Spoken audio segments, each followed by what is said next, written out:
Question 3. What would you say the culture in this organization is like?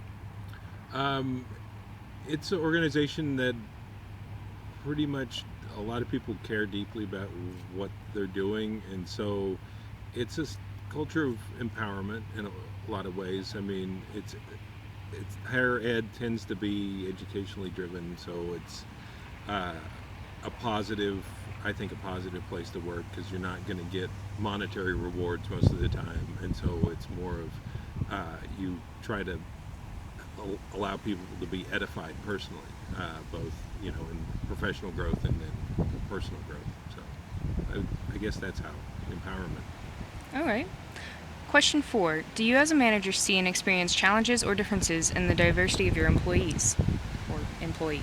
Uh, yeah, the diversity hasn't ever really presented a challenge other than, I mean, differences in generation, I think, can present some of the largest challenges, I think, as far as any like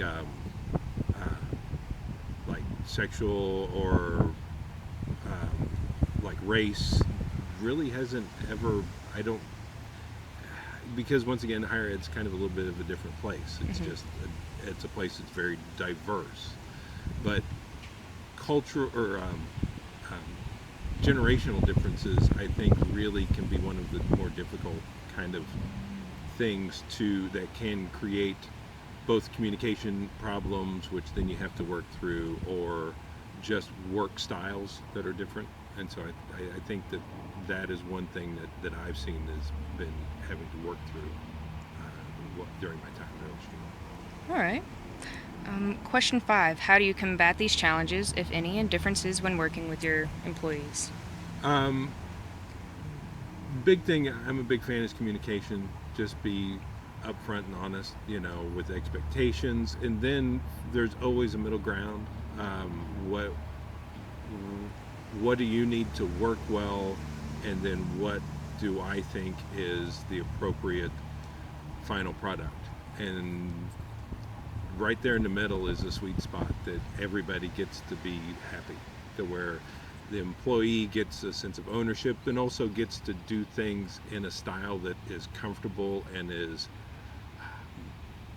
edifying and pleasing to them, and then you still get the good product that you want at the end. To where one of the big challenges that I kind of faced in the beginning and had to really realize is that you can't always, well, rarely can you dictate how somebody does something, because you got to work within their background, their expertise, and their way of working. And so if you try to go too far outside of that, it can really make for a uncomfortable work environment. Okay. And question 6. What is the most important aspect you think in management, and what key focuses would you suggest to future managers? Like I said, big thing is communication.